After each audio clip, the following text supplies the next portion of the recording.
chain. Who could carry that kind of weight? It was my turn till I met you. I was breathing but not alive. All my failures I tried to hide. It was my turn till I met you. You called my name and I ran out of that grave, out of the darkness into your glorious day. You called my name and I ran out of that grave, out of the darkness into your glorious day.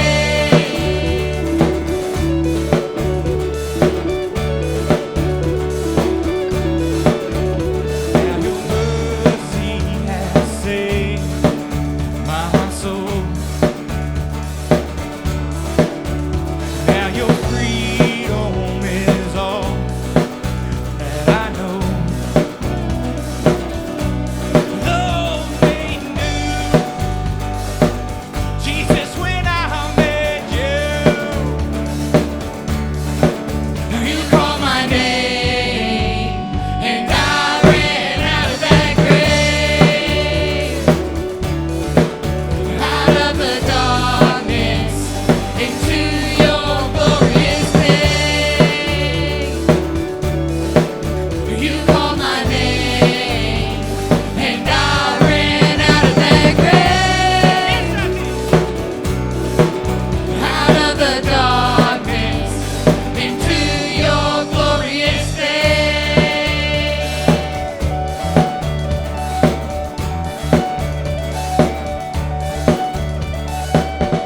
I needed rescue, my sin was heavy. Chains break at the weight of your glory. I needed shelter, I was an orphan, and now you call me a citizen of heaven. When I was broken, you were my healing, and now your love is the air that I'm breathing. I have a future, my eyes are open, 'cause when you call my name, I ran out of that grave, out of the darkness into your glorious day.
I felt fire from above.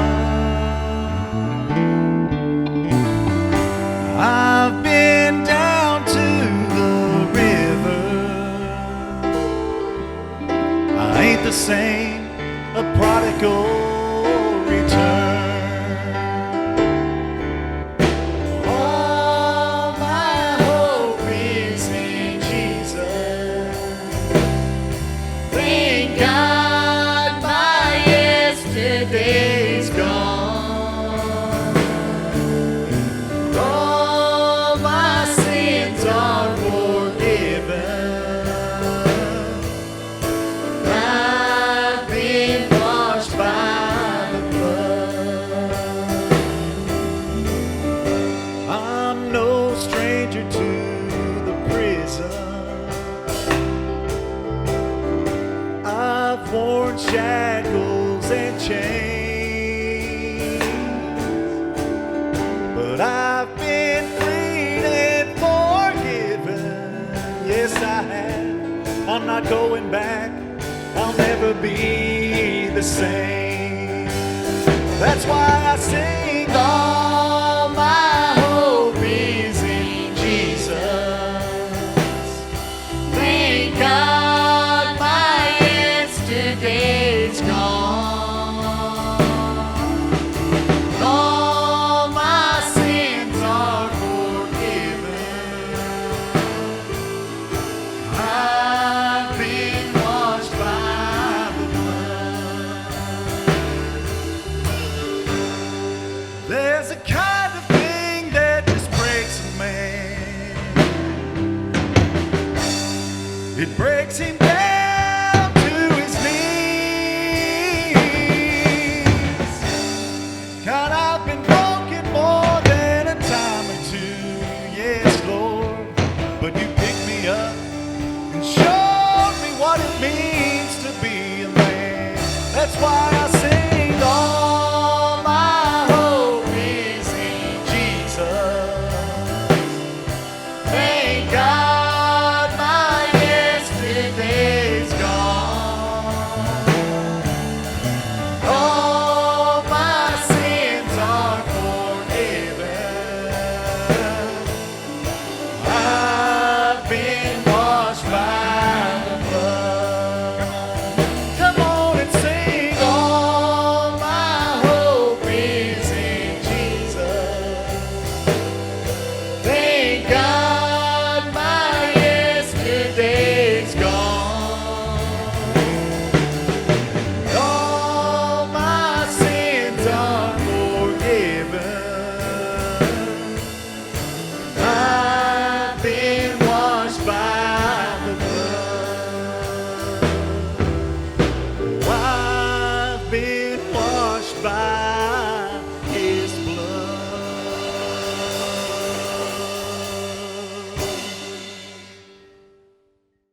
So glad to have you with us today. If you have your Bibles, turn with me to the book of Numbers. And I want to read the book of Numbers, chapter 4, preaching out of the Old Testament, one of the 5 books of the law, written by Moses. But it's an interesting story that I want to share with you today. In Numbers chapter 7, verse number 4, then the Lord spake to Moses, saying, accept these from them, that they may be used during the work of the tabernacle of the meeting of the Levites, and to every man according to his service. So Moses took the carts and the oxen and gave them to the Levites. He gave 2 carts and 4 oxen to the sons of Gershon according to their service.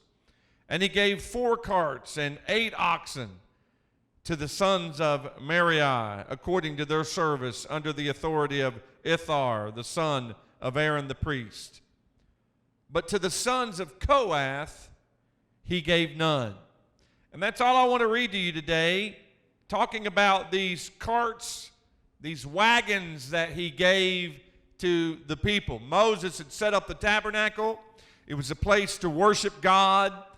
And he had these wagons that he wanted to give out. He had 12 wagons that he was going to give to 3 different parts of the Levites. And to one he gave 4, and to another he gave 8. And the last verse that I read to you, it says to the people of Kohath, he gave 0 wagons. And the title of my message today is, Where's My Wagon? I want you to think about society and how society can be so unfair. I'll take you to a little story, and here's a young man who works a job. He works really hard at what he does.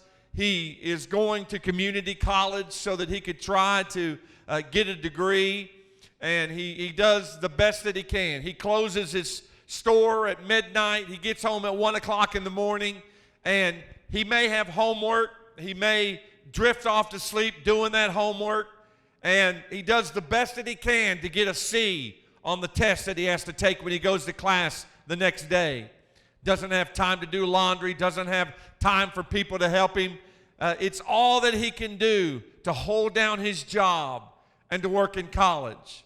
And on the same campus, you have a man. And this guy, his father went to the same college.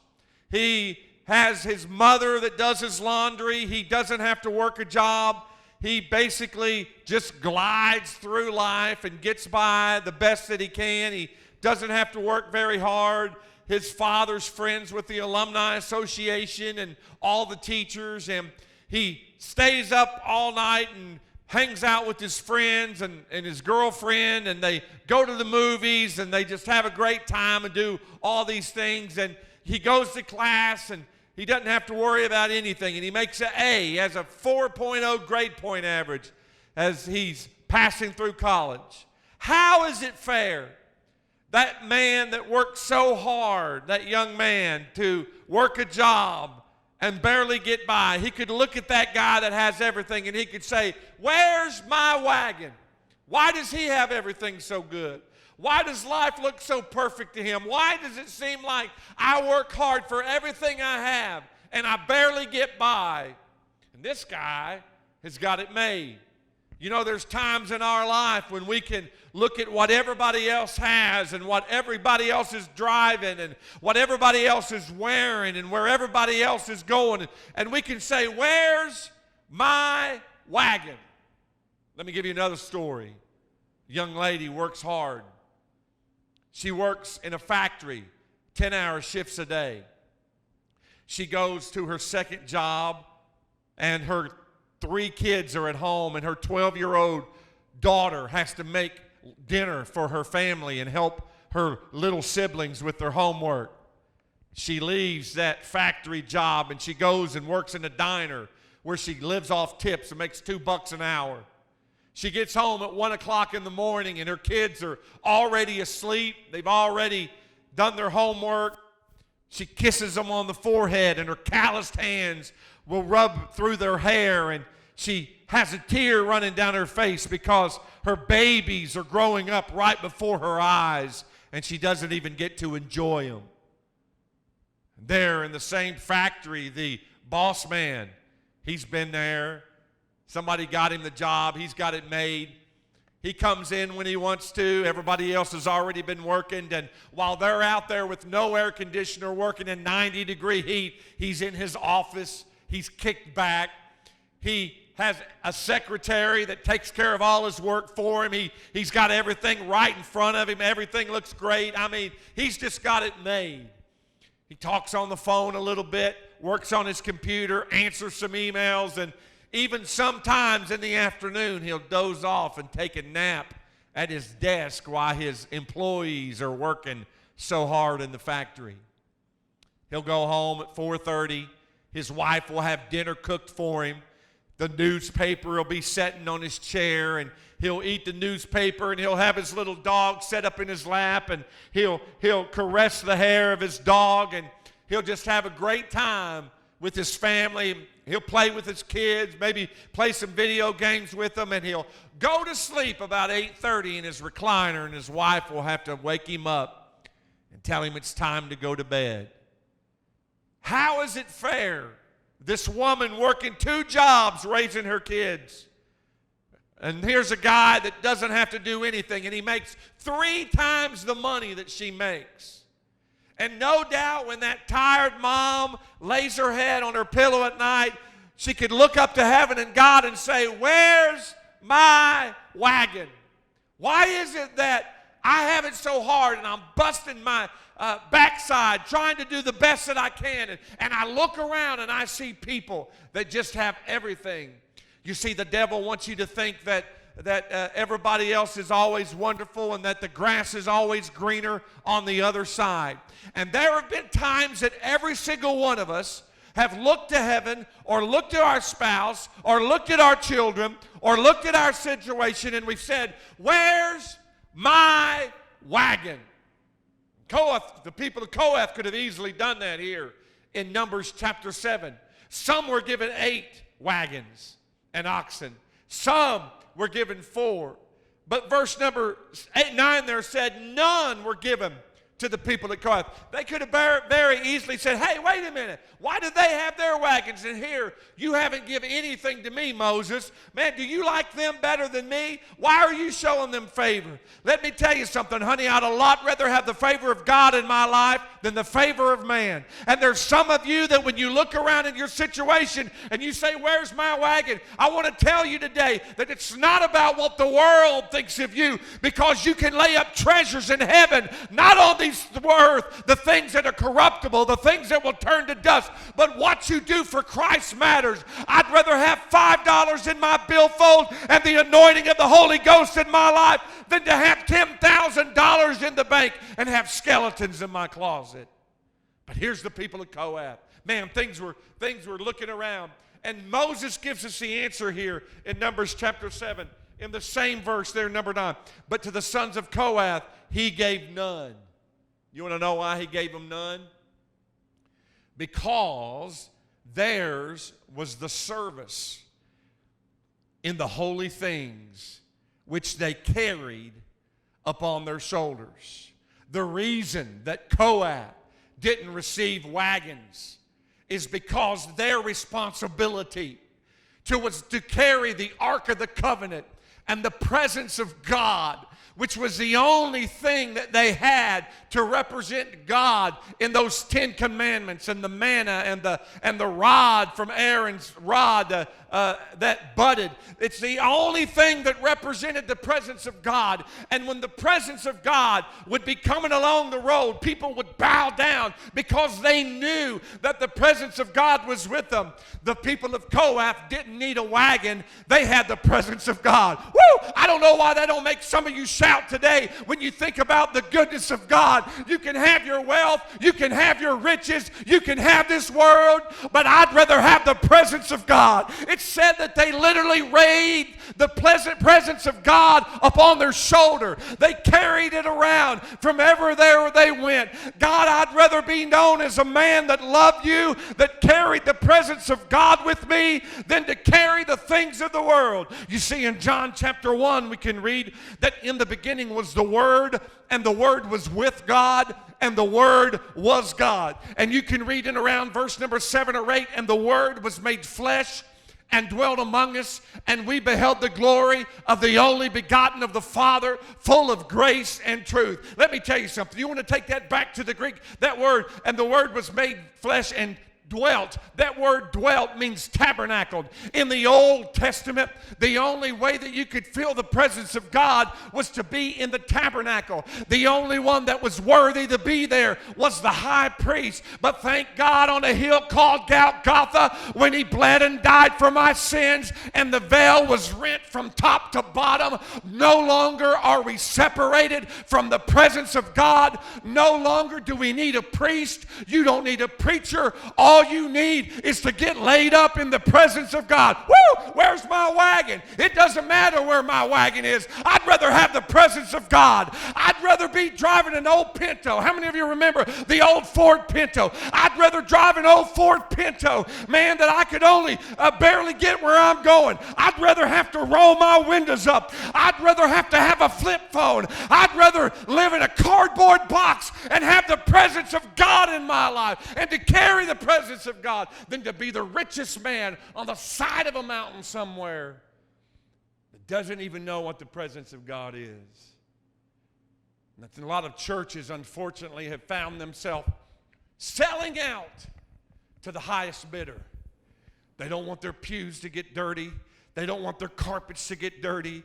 They don't want their restrooms to be used by people that aren't important. But I'm saying, God, send me people that nobody wants. Send people to Restoration that nobody wants to deal with, that's been rejected from everywhere else, that's sinned and has fallen and has failed and made mistakes. And they can walk in the door and they can say, listen, I'm not worried about a wagon. I had a wagon, but I lost the wagon. The wheels fell off of my wagon. And we can restore them together piece by piece, just as God has taken every one of us in our life and put us together.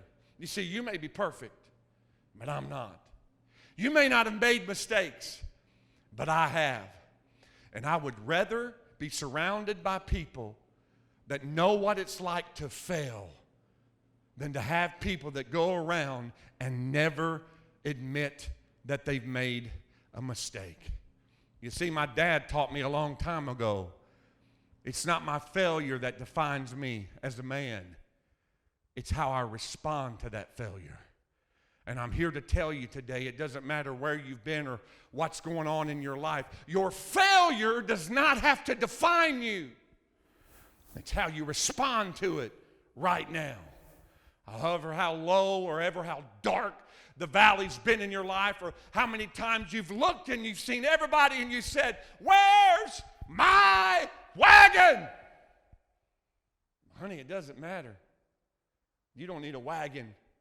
You need the presence of God. Lord, I thank you for this time that we've had today. I thank you for every listener that's tuned in.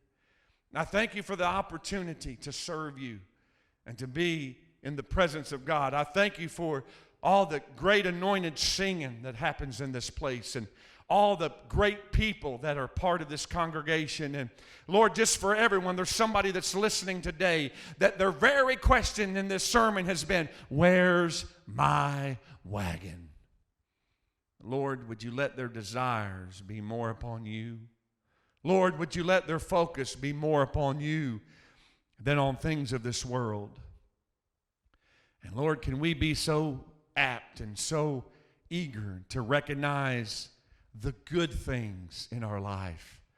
And Lord, how we've got so much to thank you for.